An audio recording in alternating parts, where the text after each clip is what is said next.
She friend-zoned me, then went crazy when I got a girlfriend. You don't get to replace me, she yelled while vandalizing my bike, so I made her pay for it. Hey Reddit. So this girl rejected me, kept me on a leash for 3 years, then tried to burn my whole life down the second I found someone better. Grab your popcorn and enjoy the shit show. I'm Milo, 25 male. I work in aviation safety certification at one of the aerospace contractors in Huntsville. I review flight software compliance documentation, making sure everything meets federal standards before it goes into actual aircraft systems. One missed checkbox can delay a certification by 6 months. It pays well, and the job security is solid because nobody wants planes falling out of the sky. One thing about this industry you need to understand for the rest of this story: your professional reputation is currency. Everything runs on trust. One HR flag, one whisper of misconduct, and doors start closing before you even know they were open. Colleagues stop putting you on projects. Managers quietly distance themselves. It doesn't matter if the accusation is true. The association is enough. Remember that. It matters later. I met Naomi during my first week at the company, back when I was 22 and fresh out of college with an aerospace engineering degree and zero practical experience. She worked in facilities management, same building, different floor. Small talk at the lobby coffee station turned into real conversation. Numbers exchanged. Lunches twice a week within a month. Before anyone starts with the simp waiting around narrative, that's not what this was. Not at first. We built what looked like a genuine two-way friendship. When my transmission blew on my Civic and left me stranded at Research Park on a Monday morning, she drove over on her lunch break and handed me her car keys for the week. Didn't hesitate. When her apartment flooded from a pipe burst upstairs, I spent an entire Saturday helping her move furniture to storage, and she crashed on my couch for 3 nights until the damage got fixed. When her car got towed from a confusing no parking zone downtown, I drove her to the impound lot at 7 a.m. on a workday. It was mutual. Real favors, real effort, both directions. But Naomi was one part of my life, not the whole schedule. I was doing the motorcycle rider course on weekends, hitting the gym 4 days a week, and had my own social circle through Scott and a few other guys from work. I wasn't sitting around waiting for her to text me. I had stuff going on. About 8 months in, I asked her out. Direct, no games. We were walking through Big Spring Park after grabbing lunch from a food truck, and I just said it. Told her I liked her as more than a friend and wanted to take her on an actual date. She did this thing where she smiled, but her eyes went sort of sad. Like I'd put her in an uncomfortable position by being honest. Said she valued our friendship, was in a weird place with dating, had an ex she wasn't fully over who'd moved to Atlanta. Timing was complicated. She didn't want to mess up what we had by rushing into something she wasn't ready for. I took it at face value. Fair enough. Backed off romantically and committed to treating her like a friend, because that's what she'd asked for. If she changed her mind, she'd say so. If not, cool. My career was picking up. I'd just bought a motorcycle I'd been saving for. Life was fine. Here's where I'll be honest about what I noticed but didn't act on yet. The door never fully closed. And that wasn't accidental. She'd call at 11 p.m. on a random Tuesday, because some guy she was seeing had flaked on plans, drive to my apartment, fall asleep on my shoulder during a movie, then hug me for 30 seconds at the door and text, "I love that I can always count on you," with a heart emoji. She invited me to a coworker's wedding as her +1 because she didn't want to go alone and deal with the questions. Introduced me to everyone as her person. When the coworker's aunt asked if we were together, she laughed and said, "Not yet, but who knows what the future holds," while squeezing my arm. Then rested her head on my shoulder during the slow songs. I registered all of it. Every time she touched my arm a beat too long, every text that landed somewhere between friendly and flirty. I just didn't have the right word for what it was at 23. I filed it under "she's genuinely unsure" instead of what it actually was. Maintenance. She wanted me interested, but not pushing. By year 2, I'd moved on mentally. Dated a few women. Nothing that stuck longer than a couple months. Naomi always had opinions about them. The first one was kind of shallow, like she's just into you because you have your act together. The second one gave off weird vibes. I don't think she really gets you. She framed it as being protective. Best friend stuff. But I noticed the pattern. Every woman I showed interest in had a flaw only Naomi could see. There was also this thing where she'd suddenly need me at convenient times. I mentioned I had a dinner date on a Friday, and that same Friday afternoon, Naomi texted saying she was having a crisis with a work project, and could I meet her for coffee to help her think it through. Right at 5:30, exactly when I'd need to leave. I went on the date anyway, but the timing wasn't a coincidence. It happened more than once. At the time, I thought she had high standards on my behalf. Now I know she was running interference. One night after a girl I'd been seeing for 6 weeks broke things off over text, Naomi came over with ice cream from that place on Clinton Avenue, and we talked for hours. At some point, she took my hands and said something I still remember clearly. You're going to make someone so incredibly happy someday. And I hope whoever she is knows how lucky she is to have found you. Long pause, holding eye contact. I just want you to always be in my life no matter what happens. Promise me. Something about the way she said it felt off, like she was asking me to sign a contract without reading the fine print. I'm not going anywhere, I said, but I can't promise forever on anything. Life changes. People change. I'll be around as long as it makes sense for both of us. Her expression flickered. Not the answer she wanted. She recovered fast, said, "That's fair," in a way that made it clear she didn't think it was fair at all. Looking back, that was me keeping a door open without even realizing I'd need it. My roommate Scott is the one who finally called out what I'd been feeling but couldn't put my finger on. Scott works in cybersecurity for one of the defense contractors on the other side of Redstone. We'd been splitting a 2-bedroom apartment near Research Park since I moved to Huntsville. It was a random Tuesday, about 3 years into the friendship with Naomi. She'd texted asking if I could help move a couch to her new apartment that weekend, by myself. Up 2 flights of stairs, because the guy she was currently dating had thrown out his back and couldn't help. Her boyfriend couldn't help, so her first call was me, to spend my Saturday moving furniture for a woman who was dating someone else. I texted back, "Can't do Saturday. You should check TaskRabbit or ask the apartment complex if they have move-in assistance. Some places have deals with local movers." She responded with a single K and didn't text me for 3 days. When I told Scott about it, he nodded like I'd finally passed some test. Good, because I was about to say something. When's the last time she did anything for you that wasn't convenient for her? Like actually went out of her way? I started to answer. Stopped. Couldn't come up with a single example from the past 12 months. You've become a resource she manages, he said. Not a friend she reciprocates with. Big difference. He pulled up something on his phone to prove the point. Last month alone, she texted you 11 times. 9 of them were asking for something or venting about a guy. The other 2 were responses to stuff you sent first. You texted her 6 times. 5 were replies. He'd actually counted. All the stuff I'd been noticing but not connecting suddenly made sense. How she'd cancel plans with me if something better came along, but get upset if I wasn't available when she needed me. How she'd go cold whenever I mentioned interest in someone, but expected me to be her sounding board about every guy she dated. How I was always the one driving to her side of town, always rearranging my schedule. I didn't confront her. I just quietly started creating distance. Took longer to respond to texts. Said no to requests. Kept conversations shorter. Stopped volunteering for things. Then I met Ruby. Ruby worked at a different contractor doing structural analysis for propulsion systems. Smart as anything. We met at a cross-company safety conference at the Von Braun Center. She spilled coffee on my laptop bag during a networking break, apologized profusely, and insisted on buying me a replacement. I told her it was a 4-year-old bag from Target that probably cost $15. It was genuinely fine. She laughed. Okay, but now I owe you a coffee at minimum. Call it professional reparations. That coffee happened 2 days later. She showed up 5 minutes early. We talked for 2 hours without checking our phones. When we left, she said, "I had a really good time. Let's do this again." Then texted when she got home. Made it back. Thanks for today. Turned into dinner the following week, which turned into more dinners, which turned into something real within about 6 weeks. Ruby was the kind of person who'd tell you your shirt was inside out rather than let you walk around looking stupid all day. She worked on cars with her dad every Sunday, an old Camaro they'd been restoring for 3 years. Had strong opinions about barbecue, specifically that Texas style was overrated and Alabama white sauce was underappreciated. She laughed at her own jokes before the punchline. The first time she met Scott, she beat him at Mario Kart 3 races in a row and didn't let him hear the end of it for a month. He respected her immediately. There was also something about Ruby that I didn't fully appreciate until later. Her engineering brain didn't shut off outside of work. She looked at problems the same way she looked at propulsion data. Figure out what's actually wrong, figure out what to do about it, then do it. Some people might call that cold. I'd call it the reason we survived what came next. I was happy.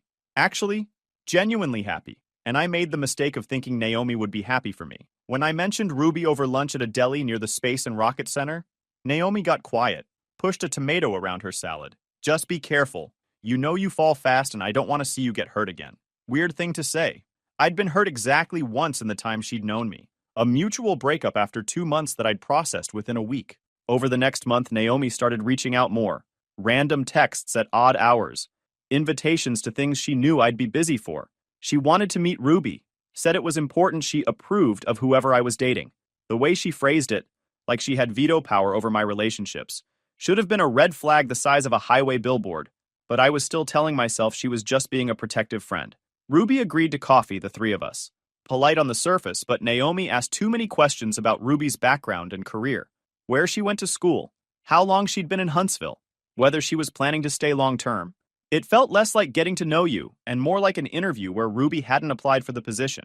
Afterward, Ruby was quiet for a few blocks. Then, she watches you like you're hers, like a possession that got misplaced and she's figuring out how to get it back. I don't think she likes that you're not available anymore. I said she was probably just being protective, longtime friend stuff. Ruby said maybe in a way that made it clear she didn't believe it for a second. The escalation started about 2 weeks after that coffee and followed a pattern so clean you could chart it. First came guilt, Naomi asking to hang out one-on-one, and specifically on Saturday evening, a time she knew I was usually with Ruby because I'd mentioned it in passing weeks earlier. Getting annoyed when I said I had plans. You never used to be this unavailable. It's like you don't have time for your actual friends anymore. I pointed out I used to be single with more free time.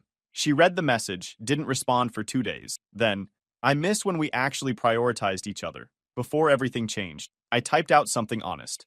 Something about how I hadn't changed. I'd just stopped being available around the clock for someone who only noticed when I wasn't there. Deleted it.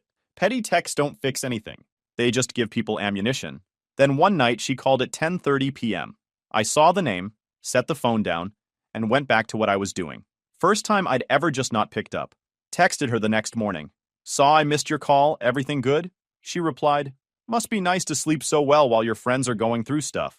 I didn't respond to that one either. Next came manufactured emergencies. An 11 p.m. crisis that turned out to be a fight with her mom about career choices. I listened for 20 minutes, offered some perspective, then said I needed sleep because I had an early meeting. She sounded annoyed when she hung up. Then a dead car battery at a shopping center on the south side, 25 minutes from my apartment. On a Saturday night when I was at Ruby's place, 40 minutes in the other direction. I told her to call her roadside assistance since she had it through her insurance. She said she didn't want to wait for them. I told her she could Uber home and deal with the car tomorrow in daylight. Standard advice.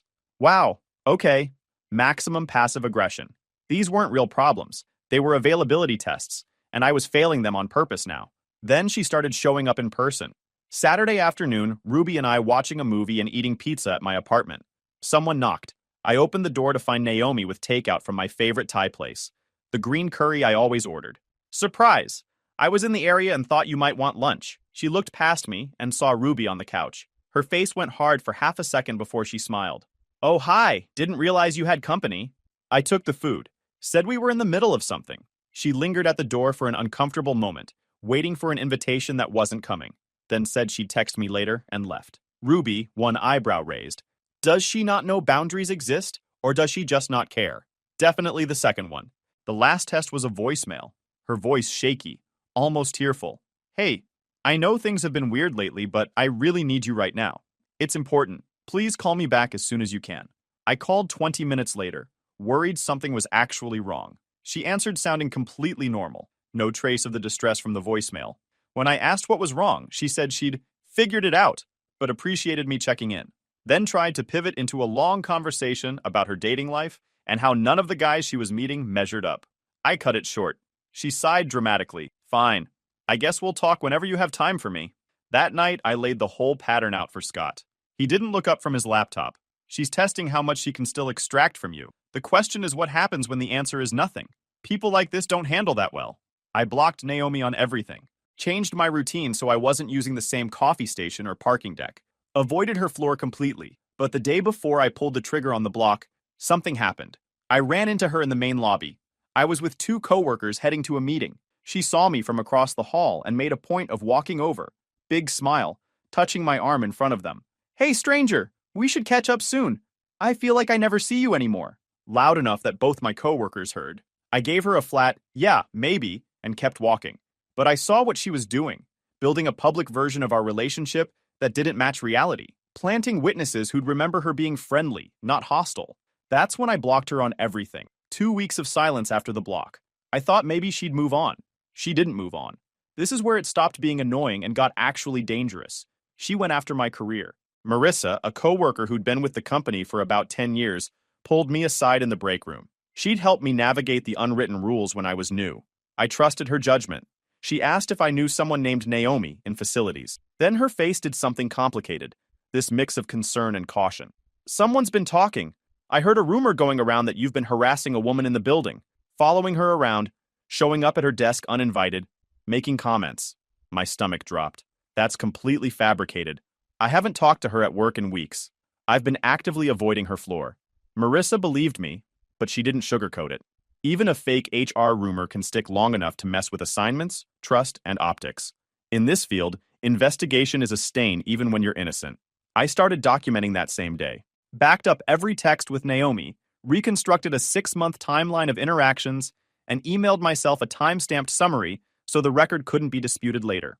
Asked Ruby, Scott, and Marissa to each write down what they'd seen or heard with dates. Marissa had hers to me by that afternoon. I also pulled my badge entry logs from the building security portal. Naomi's floor wasn't on there once in the past 3 weeks. Clean record. While all that was happening, the friend group was already turning on me. Within 2 weeks, mutual friends from work events started acting cold, avoiding eye contact in the cafeteria, not responding to group chat messages. I sent a message to the group about pickup basketball on Thursday and got 0 replies. A guy I'd grabbed lunch with plenty of times walked past me in the hallway, looked at his phone, and kept going. A guy named Anthony I played pickup basketball with near Montesano actually told me what was going on. Pulled me aside after a game and said he'd heard I'd treated Naomi pretty badly. When I pressed for specifics, he got vague. Just said she'd been talking and seemed really hurt. What things? We were never together. We never dated. I told Anthony exactly that. Flat. No emotion. We were never together. I asked her out once 3 years ago. She said no. I moved on. That's the entire history. If she's telling people something different, she's lying. He didn't say anything for a second.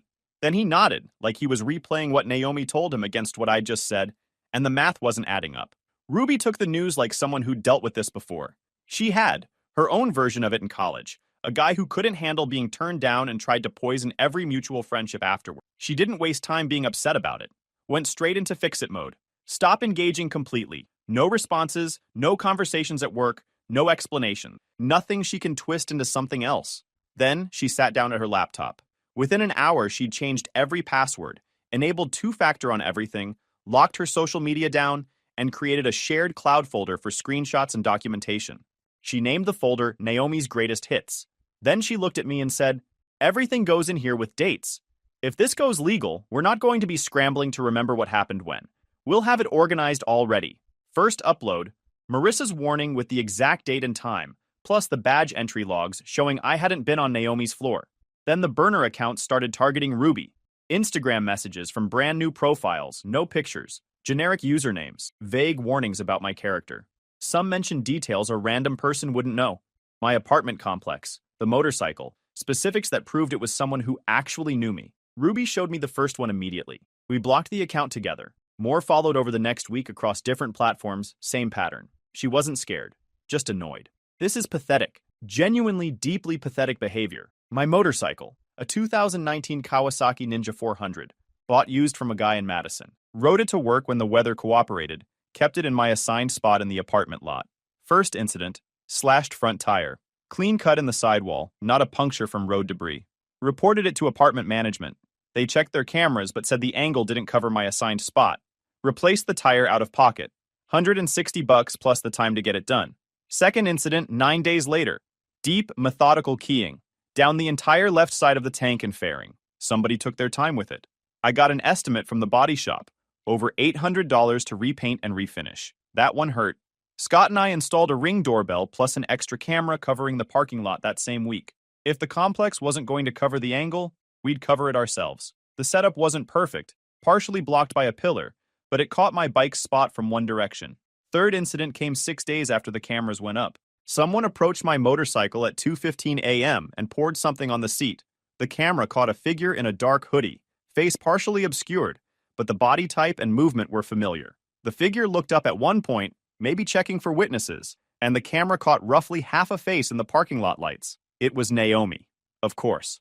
Scott enhanced the footage with software he used for work. We couldn't prove it courtroom certain, but the height matched, the build matched, the walk matched. She was wearing a distinctive olive green jacket with a specific shoulder patch I'd seen on her dozens of times. Next morning, a folded note tucked under my mirror.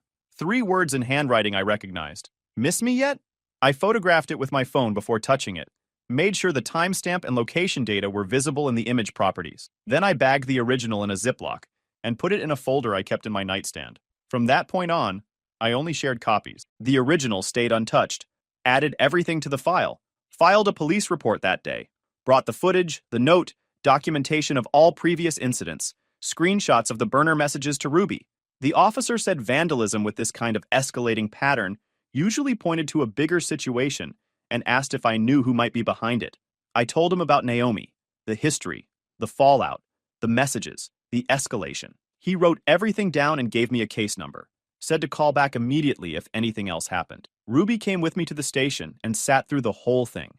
On the drive home, she was quiet for a minute. Then, "You need a lawyer, now. This isn't going to burn itself out." She was right. Marissa connected me with an attorney named Caleb through her sister's law firm downtown. I met with him that Saturday and laid out everything. He told me I had solid grounds for a protective order, but he warned me, getting the order is step one. People like this usually violate it at least once because they don't believe consequences apply to them. Document everything going forward, he said. Keep those cameras rolling. When she violates the order, and she probably will, we use it to push for criminal charges. I asked about the workplace situation and the rumors. He said specific defamatory statements that damage my professional reputation could be grounds for a defamation claim. But protective order first, one thing at a time. He sent a cease and desist letter the following Monday. The cease and desist made her worse. If anything, it was confirmation to her that she still had an effect on me. 3 days after she would have received it, a text from a number I didn't recognize. "You really think a piece of paper is going to make me go away? After everything I did for you? After how much I supported you? You'll regret this." Screenshotted. Forwarded to Caleb. Filed. Caleb called me back within the hour. Clear instructions. Stop all direct contact. Don't respond to any unknown numbers. Route everything through him from this point forward, and log every unfamiliar number that texts or calls with the date and content, even if I don't pick up. He said the threat text actually helped us. It showed she knew about the legal boundary and didn't care. That same week, a woman who said she worked in corporate reached out through LinkedIn asking about my professional availability for a new opportunity. Something felt off about the phrasing. I didn't respond, but looked up the name. No such person existed at the company she claimed. The LinkedIn profile was brand new with 0 connections. Then my manager called me into his office with the door closed. Someone had filed an anonymous tip to the company ethics hotline, claiming I had a conflict of interest involving a personal relationship with a vendor representative. Complete fabrication. I didn't interact with vendors. I barely talked to anyone outside my immediate compliance team. But an anonymous tip required an investigation. Company policy, no exceptions. HR sat me down in a conference room and asked a series of questions about my work relationships and potential conflicts. I had everything ready. The cease and desist, the police report, the full timeline. Laid it out without getting emotional. I showed them everything. The HR rep's expression shifted as she reviewed my documentation. "This is helpful context. We'll need to complete the investigation either way, but this is very helpful. 2 weeks to clear me. 2 weeks of side eyes from people who didn't know what was going on, but new HR had pulled me into a closed-door meeting. During those 2 weeks, I changed how I moved through the building, kept all conversations in open areas, avoided being alone in hallways or stairwells, especially near the facility's floor, started saving every meeting invite and attendance log, so I had a verifiable record of where I was during work hours. It felt extreme. It also felt necessary. Even a cleared investigation leaves a mark in this industry. People remember you were investigated. They forget you were cleared. Your name quietly gets dropped from projects. That was the part that made me angriest through all of this. The career threat, because everything else could be repaired or replaced. A professional reputation in aerospace, once it cracks, sometimes doesn't come back. Then came the parking deck confrontation. Thursday evening, half-empty deck with people around. I heard my name from behind. Naomi standing by the elevator bank, arms crossed, blocking the most direct path to my car. She looked like she'd been waiting. "We need to talk." Loud enough that a guy getting into his truck 2 rows over looked up. I stopped walking. Didn't approach. "No, we don't. You got the letter. We're done." "The letter?" She laughed. "Nothing funny about it. You send lawyers after me? I was there for you when nobody else was. And this is how you repay me?" She stepped toward me. I kept distance. "You need to leave. I'm not having this conversation. You don't get to decide that. You don't get to just replace me and pretend I don't exist. I'm calling security." I pulled out my phone. She stared at me for a long moment. something ugly behind her eyes. Then she turned and walked toward the opposite stairwell, like she'd made her point. I called building security anyway, got the names of 2 witnesses who'd seen everything. Security confirmed the parking deck cameras covered that section and said they'd preserve the footage under my existing case number. Added it all to the file. The burner accounts kept targeting Ruby too. We started noticing tells because the person behind them wasn't as clever as she thought. Same unusual phrases popping up across supposedly different accounts. One slipped up and referenced Ruby's work schedule, something only someone watching her would know. Another was created within minutes of Naomi viewing Ruby's posts through what turned out to be a mutual connections account. How did Ruby figure that part out? Because a friend of hers from college, someone who now lived in Birmingham, reached out asking why this woman named Naomi had been messaging her asking questions about Ruby. The friend thought it was creepy and wanted to give Ruby a heads up. Ruby added all of it to our shared folder with a note that said, "Pattern number 14, same person, getting sloppy." Naomi also showed up at Ruby's gym, a small fitness studio in Madison she'd been going to for years. Told front desk staff she was Ruby's co-worker and asked what times Ruby usually came in to surprise her for her birthday. Staff mentioned it to Ruby next time she came in. Ruby's birthday was 4 months away. They'd never worked together. One evening, Ruby was on the treadmill and looked up to see Naomi sitting on a weight bench across the room, just sitting there, watching her. Ruby said their eyes met for about 2 seconds before Naomi looked away, casual as anything, like she was just resting between sets she never did. Ruby didn't confront her, finished her workout at a normal pace so as not to show fear, documented the time and date on her phone in the bathroom, and left through a different exit. She told the front desk staff what happened on her way out. They offered to write up an incident note, which they did. She checked her mirrors the entire drive to my apartment, told me that night at my apartment. Her voice was calm, but I could tell underneath she was rattled.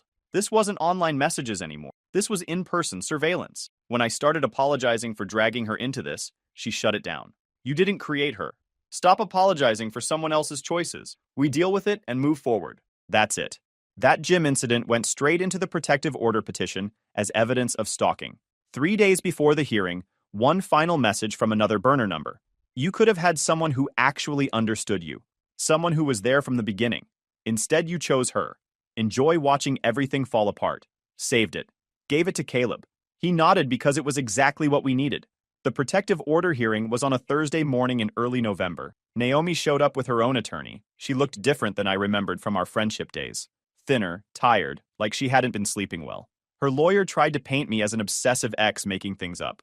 Suggested I was the one pursuing her, that I couldn't handle rejection, that I was weaponizing the legal system to intimidate a woman who'd simply wanted distance.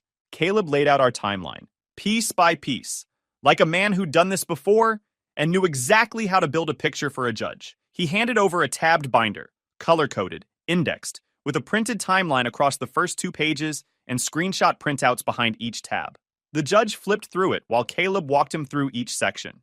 3 years of text history charted on a simple graph. Naomi reached out 4 times for every one time I did, jumping to 8-1 after I started dating Ruby. The fake emergencies that were really availability tests. The cease and desist she answered with threats. Camera footage of someone matching her description at my motorcycle at 2:15 a.m.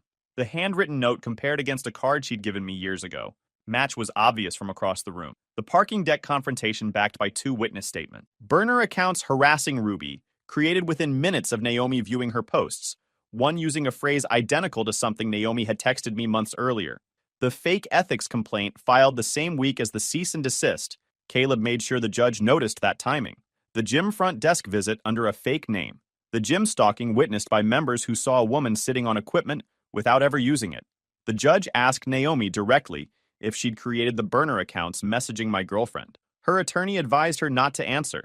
The judge noted the refusal for the record. He asked if she'd been to the gym in Madison on the date in question. Her attorney objected.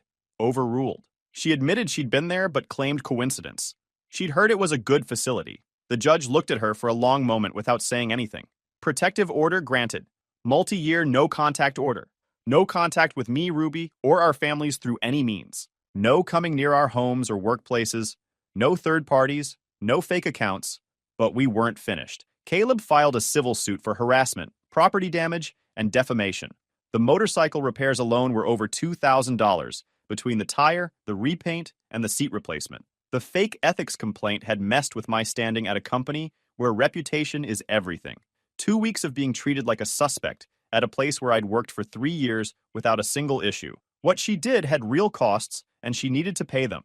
The suit settled out of court 4 months later. She agreed to pay for the motorcycle repairs in full, plus additional damages that covered my legal costs and then some. Payment went through the attorneys on a deadline. No personal contact. Can't share exact numbers due to a confidentiality clause. But it was fair. I never spoke to her again after the hearing. The protective order held. Some mutual friends reached out afterward. Some apologized. Some were just curious. I didn't engage with most of them. The people who mattered had already known the truth. Ruby and I moved in together about 6 months later. Newer complex, good security, working cameras. When I asked her once why she didn't just walk away when things got bad, she looked at me like I'd asked a stupid question and said, "Because you didn't cause this. And I don't leave when things get hard, just because someone else is acting crazy." Scott kept the old apartment and finally got that dog he'd been talking about. My career recovered fully. The ethics investigation went nowhere. HR noted the complaint was made in bad faith, and Marissa made sure the right people got the real story. In aerospace, your reputation follows you everywhere. Mine survived intact. I think about it sometimes. How close I came to being the guy who stuck around indefinitely, waiting for someone who was never going to choose me, but was never going to let me choose anyone else either. Should I have drawn the line sooner? Absolutely. I spent too long being polite when I should have been blunt. That's on me. But her response to losing access wasn't my fault and wasn't my responsibility. Caleb told me most people in my situation wait way too long. They think it'll stop on its own. They think documentation is overkill until they need it and don't have it. I got lucky. A roommate who called it out. A girlfriend who didn't run and had the instinct to build a case before we knew we'd need one. Being someone's backup plan isn't friendship. It's a cage you build for yourself. One sure, I got you at a time. One boundary you let slide. Stay sharp out there, brothers. Guys, we are so close to hit 100,000 subscribers on this channel. If you are not subscribed to the channel, please consider subscribing. It really helps hit that 100,000 mark. Thanks for making this dream come true.